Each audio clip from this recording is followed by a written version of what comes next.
sesuatu yang agak menarik bagi saya, saudara, saya tengok ada laporan hari ini. Banyak orang mengatakan waktu Datuk Seri Anwar Ibrahim yang bawa Perdana Menteri melakukan kempen ke seluruh negara, beliau menaiki helikopter. Katanya menyewa. Rupa-rupanya barulah saya dapat tahu helikopter yang dinaiki oleh Yang Berhormat Datuk Seri Anwar Ibrahim rupa-rupanya ialah milik jutawan Melayu kita dari Sungai Petani. Helikopter naiki itu dimiliki oleh jutawan Tan Sri Dr. Syed Azman Syed Ibrahim. Dia memang orang yang low profile, tidak mahu menonjol diri, dan beliau merupakan antara orang yang terkaya yang dilaporkan oleh majalah Forbes. Tapi dia di sini dia diam saja. So dalam satu jawapan Twitter yang dinaik turun melalui akaun Fakta Bukan Auta yang meraih perhatian netizen, Syed Azman dikabarkan memiliki 4 buah jet peribadi, saudara, dan 40 buah biji helikopter. Jadi kalau dipinjamkan satu pada Datuk Seri Anwar Ibrahim tak ada masalah lah. Itu menggambarkan, saudara, bukan tak ada orang kita yang kaya, tapi mereka tidak mahu menonjol diri, dan kekayaan itu dikongsi bersama. Yang merupakan sahabat baik Yang Berhormat Datuk Seri Anwar Ibrahim. Tan Sri ni katanya bila balik ke Sungai Petani, dia naik bas dari Kuala Lumpur. Dia tidak membesarkan diri, naik bas biasa, saya naik bas ekspres dari Kuala Lumpur. Dan orang Sungai Petani kenal kerana dirinya seorang yang cukup merendah diri. Tan Sri bukan bilioner kaya yang lain. Dia sangat merendah diri dan mudah didekati. Dan ada kiriman mengatakan dia pernah bertemu beberapa kali ketika Tan Sri turun ke Sungai Petani. Kita mengharapkan agar akan ramai lagi lahir jutawan, belayawan Melayu dalam era ekonomi yang akan berkembang, saudara. Itu sekadar pengetahuan kita bersama. Rupanya ada orang Melayu kita ni yang mempunyai 40 biji helikopter. Bersyukurlah kita. Saya tumpang bangga, saudara. Jadi janganlah kita kata bahawa waktu kempen tu hari Datuk Seri Anwar Ibrahim menggunakan helikopter yang disewa. Tidak. Ini song sahabat. Saya berdoalah satu ketika nanti saya mempunyai sahabat-sahabat di kalangan anda semua. Kalau saya nak ke mana pun, bolehlah guna kenderaan. Mungkin ada kawan yang ada Bentley ke, ada Mercedes ke, bolehlah kita menumpang. Apa salahnya, saudara? Baik, saudara. Dan berita politik. Kabarnya bahawa malam tadi pengurusi perhubungan UMNO Barisan Nasional Kedah, itu Datuk Seri Jamil Khair Bahrom, telah pun mengesahkan bahawa calon parti daripada Barisan Nasional yang akan bertanding di pilihan raya Padang Serai tidak bertanding. Jadi artinya walaupun namanya ada dalam daftar itu, tapi Barisan Nasional memberi laluan kepada calon daripada Pakatan Harapan, itu Dr. Muhammad Sofi Razak, dalam menghadapi pilihan raya umum ke-15 bagi Parlimen Padang Serai yang terpaksa ditangguhkan kepada 7 Disember nanti disebabkan oleh kematian salah seorang calon. Dan calon yang diturunkan oleh Pakatan Harapan adalah Dr. Muhammad Sofi Razak. Saudara, jadi warga Barisan Nasional tak payah mengundi. Cuma mengundi, pilihlah calon daripada Muhammad Sofi Razak sebagai menandakan terjalinnya mesranya hubungan antara Barisan Nasional dan Pakatan Harapan. Saudara, itu telah pun diumumkan. Artinya sebelum ini, saudara, Parti Warisan juga turut mengambil keputusan yang sama, menarik diri daripada bertanding bagi memberi laluan kepada Pakatan Harapan. Artinya seolah-olah, tapi nama ada dalam kertas undi, tapi sebenarnya pertembungan kali ini hanya Pakatan Harapan dengan Perikatan Nasional di pilihan raya Parlimen Padang Serai pada 7 Disember nanti. Itu peringatan, saudara. Jadi begitu juga di Tioman, calon Barisan Nasional UMNO menentang Perikatan Nasional. Itu saja, lain-lain tak ada. Tapi dalam kertas undi itu adalah ada calon bebas dan sebagainya. Parti hanya Parti UMNO Barisan Nasional. daripada Pakatan Harapan mereka telah pun menarik diri. Tapi dalam kertas undi tak boleh nak diubah lah. Itu keadaannya saudara. Dan petang tadi, awal pagi tadi, maka 4 orang senator yang dilantik berada dalam kabinet Datuk Seri Anwar Ibrahim telah pun mengangkat sumpah di hadapan Speaker Dewan Negara. Memanglah bila dah lantik sebagai senator, dia kena angkat sumpah dulu, barulah boleh angkat sumpah pegang jawatan. Dan petang tadi, kesemua menteri-menteri yang dilantik dalam kabinet Datuk Seri Anwar Ibrahim telah pun usai melakukan sumpah jawatan di hadapan Duli Yang Mulia yang di-Pertuan Agong. Termasuklah Presiden UMNO Datuk Seri Zahid Hamidi mengangkat sumpah sebagai timbalan Perdana Menteri pertama. Begitu juga dengan Datuk Fadilah sebagai timbalan Perdana Menteri 2. Lain-lain menteri usai, saudara. Saya cuma sekadar malam tadi nak ulas lebih tak boleh sebab laju sangat. Bila Datuk Seri Anwar Ibrahim mengumumkan kabinetnya, tak dapat saya membuat analisa. Tapi saya melihat selepas hari ini saya susun satu-satu, saya melihat dari segi pecahan kabinet, saudara, pecahan anggota kabinet, parti-parti politik yang berada dalam kabinet Datuk Seri Anwar Ibrahim, daripada parti PKR, Parti Keadilan, adalah seramai 8 orang. Datuk Seri Anwar Ibrahim, Saudara Fizi, Datuk Seri Saifuddin Nasution yang diangkat sebagai senator, Saudara Chang Likang, Saudara Nek Nazmi, Fahmi Fadil, Fadlina Siddiq dan Zaliha Mustafa, Dr. Zaliha Mustafa, saudara. Sementara itu, UMNO mendapat jumlah yang agak banyak, iaitu 6 kerusi, saudara, dalam kabinet, iaitu timbalan Perdana Menteri Datuk Seri Yang Berhormat Datuk Seri Zahid Hamidi, Datuk Mak Hassan yang diangkat menjadi Menteri Pertahanan, Datuk Seri Khalid Nordin, Datuk Seri Dr. Zamri Abdul Kadir yang dilantik sebagai senator, Datuk Seri Azrina Osman dan Tengku Zafrul, mantan Menteri Kewangan, turut dilantik sebagai senator dan menjadikan 6 orang daripada parti UMNO. Daripada DAP, saudara, cuma 4, iaitu Anthony Loke yang jadi Menteri Pengangkutan, Ngah Komeng, Menteri Kerajaan Tempatan, Hana Yoh, Menteri Belia dan Sukan, dan Siva Kumar Barata Raju, ahli parlimen dari Batu Gajah, menjadi Menteri Sumber Manusia. Daripada GPS di Sarawak, Yang Amat Berhormat Datuk Fadilah sebagai timbalan Perdana Menteri untuk Kementerian Perdagangan, Alexandra Natalinggi, Menteri Kerja Raya, dan Datuk Seri Nancy, menjadi Menteri Wanita. 3 daripada GPS di Sarawak. Bagi Parti Amanah, dia dapat 2 kerusi, iaitu Saudara Muhammad Sabu dan Datuk Salahuddin Ayub. Dia dua-dua berganding tu. Saudara Muhammad Sabu jadi Menteri Pertanian dan Industri Makanan, Saudara Salahuddin Ayub menjaga Menteri Perdagangan Dalam Negeri dan Hak Ehwal Pengguna. Dua-dua mereka ini bertanggungjawab tentang food security kita. Kemudian untuk ukur satu undi, iaitu satu kerusi, itu Iwan Benedict, PDP 1, Tiong King Sing, Menteri Pelancongan, saudara. Kemudian daripada PRS, Parti Rakyat Sarawak, Agor Anak Dagang. Sementara tidak dari mana-mana parti, tetapi sebagai orang profesional, iaitu bekas mantan Ketua Hakim Mahkamah Syari'i, iaitu Datuk Seri Naim Mokhtar. Jadi artinya, saudara, daripada JRS pula ada 1 gabungan rakyat Sabah, 1 iaitu Saudara Armizan Ali. Jadi saya melihat pula, saudara, dari urutan usianya, bahawa terdapat 36% rupanya, saudara, adalah menteri-menteri ini di bawah usia 50 tahun. Inilah kita meremajakan menteri-menteri kabinet ni bukanlah orang tua-tua, jadi orang anak-anak muda, saudara. Iaitu 36% menteri berusia di bawah 50 tahun, saudara.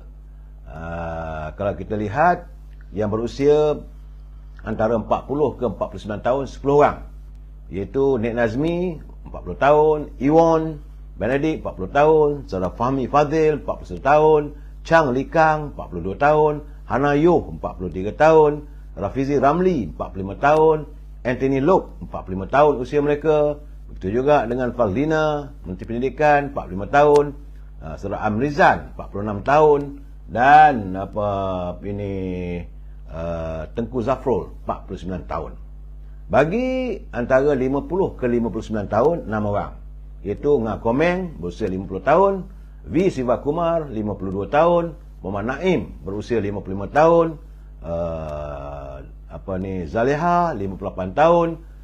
Azalina, 59 tahun. Dan Datuk Seri Saifuddin Nasution, Menteri Dalam Negeri, berusia 59 tahun. Sementara yang 60 ke 69 tahun, Dr. Zamri berusia 60 tahun, 11 orang saudara. Ahmad Bomat, Datuk Fadilah 60 tahun, Tiong Keng Sing 61 tahun, Nancy Shukri 61 tahun, Salahuddin Ayub 61 tahun, Datuk Seri Khalid Nordin 64 tahun, Alex Zendra Natalinggi 64 tahun, Aaron Ego 64 tahun, Datuk Seri Muhammad Hassan 66 tahun, Saudara Muhammad Sabu 68 tahun, dan Yang Amat Berhormat Datuk Seri Zaid Hamidi 69 tahun. Antara 70 ke 79 tahun cuma seorang, iaitu Datuk Seri Anwar Ibrahim, berusia 75 tahun. Artinya kabinet adalah kabinet yang remaja, mencangkupi anak-anak muda dan yang dewasa. Kita harapkan kabinet ini benar-benar mampan untuk menangani derita rakyat, saudara. Sebab itu saya melihat kenyataan Yang Amat Berhormat Datuk Seri Zaid Hamidi. Beliau menzahirkan rasa syukurnya pada Allah atas pelantikannya sebagai Timbalan Perdana Menteri. Dan beliau mengucapkan terima kasihlah kepada Datuk Seri Anwar Ibrahim atas kepercayaan kepadanya serta rakan-rakan dari Barisan Nasional untuk berada dalam kabinet yang akan menangani derita rakyat. Jadi kata Datuk Seri Zaid, amanah pelantikan itu bukanlah ghanimah ataupun berupa harta rampasan perang, tapi ia merupakan satu taklif ataupun tanggungjawab yang amat berat dalam suasana ekonomi dunia yang diramal amat mencabar pada tahun hadapan. Oleh itu, beliau yakin kerajaan perpaduan yang terbentuk ini mampu menangani cabaran-cabaran yang bakal ditempuhi demi kepentingan negara dan rakyat. Namun, dengan syarat semua pihak haruslah menghentikan provokasi dan tindakan untuk mencetuskan kegusaran di kalangan rakyat. Sebab kita melihat banyak tulisan-tulisan, banyak berupa provokasi yang ada yang menghina dan sebagainya, akan saya terangkan nanti, saudara. Jadi sebab itu Yang Amat Berhormat Datuk Seri Zaid Hamidi mengharapkan pada warga usahlah diganggu ketenteraman dan perpaduan masyarakat serta usaha kerajaan untuk meningkatkan prestasi ekonomi negara selepas ini. Beliau mengajak semua rakyat Malaysia untuk bermuafakat demi masa depan Malaysia yang lebih baik buat semua rakyat. Jadi kita tahniah diucapkan pada mereka yang dilantik. Tetapi bagaimanapun, sebagaimana yang kata tadi, bila rumah dah siap, pahat mula berbunyi. Rupa-rupanya di tengah-tengah pelantikan itu ada yang tertinggal, rupa. Dan pemimpin parti-parti sebut tentulah menzahirkan duka citanya. Antaranya adalah pemimpin Barisan Nasional Sabah, iaitu Datuk Seri Bong Mokhtar. Beliau merasakan beliau terasalah bahawa seolah-olah Barisan Nasional Sabah disisihkan dalam pembentukan kabinet kekerajaan kali ini. Menurut Datuk Seri Bong Mokhtar, beliau menyifatkan dua menteri mewakili Sabah masing-masing dari Pertubuhan Kinabalu Progresif Bersatu, iaitu UPKO, selaku komponen Pakatan Harapan, dan Gabungan Rakyat Sabah GRS adalah terlalu kecil. Katanya jumlah itu tidak seimbang berbanding negeri jiran. Dia kata Sabah dengan Sarawak tak seimbang pula katanya, ya. Saudara, yang mendapat 5 portfolio, termasuk jawatan Timbalan Perdana Menteri kedua. Jadi pembentukan kabinet baru Kerajaan Perpaduan Persekutuan nampaknya, kata Bong Mokhtar, menyaksikan seolah-olah Sabah dipinggirkan dalam perlantikan portfolio. Bong, sabar Bong. Saya rasa mungkin selepas ini adalah timbalan-timbalan menteri yang akan dilantik daripada Barisan Nasional Sabah. Sebab Memanglah Bung menzahirkan kekecewaannya. Sebagai pemimpin dia harus menzahirkan, dan mungkin ini juga terlepas pandang. Sebab itu saya katakan bukan senang saudara untuk Datuk Seri Anwar Ibrahim menggarap jumlah menteri-menteri yang akan berada dalam kabinet beliau. Tambahan pula lagi kali ini kabinetnya kabinet yang kecil, bukan macam dulu cuma 28 orang saja. Begitu juga saudara, saya dapat bahawa Ketua Menteri Pulau Pinang ya orang duk tuduh bahawa kita mendewa-dewakan DAP apa semua. Rupa-rupanya tidak ada daripada 7 orang ahli parlimen daripada parti DAP dari Pulau Pinang yang dilantik berada dalam kabinet Datuk Seri Anwar Ibrahim. Sebab itu DAP Pulau Pinang menyifatkan komposisi politik kabinet yang baru diumumkan oleh Perdana Menteri Datuk Seri Anwar Ibrahim sebagai tidak seimbang. Menurut Ketua Menterinya Yang Berhormat Saudara Chow Kon Yeow, dia kata terdapat parti politik yang kursinya kurang berbanding dengan DAP, tetapi mendapat jawatan yang lebih. Jadi sebagai sebuah parti politik yang meraih kursi kurang berbanding DAP pada periode 15, tapi mereka mendapat 2 kali ganda bilangan menteri berbanding dengan DAP. Bersungutlah Saudara Chow Kon Yeow, sabarlah, mungkin ada jawatan timbalan menteri sebagainya. Dan ini membuktikan saudara bagaimana orang menuduh konon-kononnya bahawa kerajaan hari ini didominasikan oleh DAP, dan ini dengan jelas menjawab apabila Ketua Menteri Pulau Pinang sendiri menzahirkan kekecewaan tidak terlantik seorang pun di kalangan ahli DAP dari Pulau Pinang. Kerana 4 ahli parlimen DAP itu dari pusat, itu dilantiklah. Anthony Loke-nya, Hanayuh-nya, V. Subhakumar dan Cak Ngakomeng, tapi bukan daripada Pulau Pinang. 2 DAP dari Perak saudara, iaitu daripada Batu Gajah dan Ngakomeng dari Teluk Intan. Itu, tapi saya rasa bahawa apa yang dilakukan oleh Datuk Seri Anwar Ibrahim ini adalah untuk menafikan tentang kenegerian. Kita sebagai sebuah negara harus maju sebagai sebuah negara Malaysia, bukan bersifat kenegerian. Dulu pun dalam zaman pemerintahan British kita dipisahkan, orang Perak, orang Kelantan, orang Terengganu, orang Johor, dan ini yang membuatkan kita berpecah belah. Tapi penyatuan ini harus dilakukan. Dan saya nampak kayaknya ada pula orang bercakap yang bertanya, apakah kali ini tidak ada seorang pun wakil daripada MCA maupun MIC yang berada dalam kabinet Datuk Seri Anwar Ibrahim. Saya nak jelaskan pada mereka, Barisan Nasional parti yang kalah. Kita dapat cuma 30 kerusi. Sedar dirilah, tak payah nak bersungut. Tambah-tambah lagi, saya rasa Datuk Seri Anwar Ibrahim pun marah juga dengan sikap pimpinan daripada MCA dan MIC. Bila Datuk Seri Zahid mewujudkan kerjasama dengan Pakatan Harapan, maka ada yang suruh letak jawatan dan sebagainya. Itulah natijahnya. Marahlah Pak Syekh. Dalam keadaan begitu, jangan kecil hatilah kalau anda tidak dilantik. Tapi bagaimanapun saya melihat bahawa ini boleh menjadi ancaman kepada kesepakatan dalam Barisan Nasional. Namun kalau mereka ambil keputusan nak keluar dari Barisan Nasional, apakah daya kita? Banyak lagi parti-parti lain yang menanti untuk menyertai Barisan Nasional. Ada Makasati, ada Parti Cinta Malaysia dan sebagainya. Itu bukan menjadi masalah. Tapi 3 orang lah yang dulunya kalau UMNO Barisan Nasional yang menang pilihan raya, tentulah kita tidak akan meninggalkan parti daripada MCA dan MIC, parti gabungan. Cuma kali ini kena ingat, ini bukan parti yang didominasikan oleh UMNO Barisan Nasional. Ini parti, inilah kerajaan perpaduan. Cantuman parti-parti yang saya katakan yang kalah dalam kemenangan, yang menang dalam kalah. Jadi itu keadaannya. Jadi saya haraplah Datuk Seri Wee Ka Siong, jangan marah, jangan kecil hatilah. Usahalah pilihan raya akan datang supaya MCA dapat menang lebih banyak kursi. Saudara Begis pun berusahalah. Takkan biarkan Saudara Banan seorang saja menang daripada MIC. Berusaha. Dan paling penting sekarang ni, saya katakan, mereka sewajarnya mewakili kaum yang bukan Melayu di kawasan yang bukan Melayu. Majoritinya macam MCA tu, carilah kawasan macam di Bukit Bintang ke, di Kepung ke. Bertanding. Kalau menang, duduklah. Itu yang dinamakan perkongsian kuasa.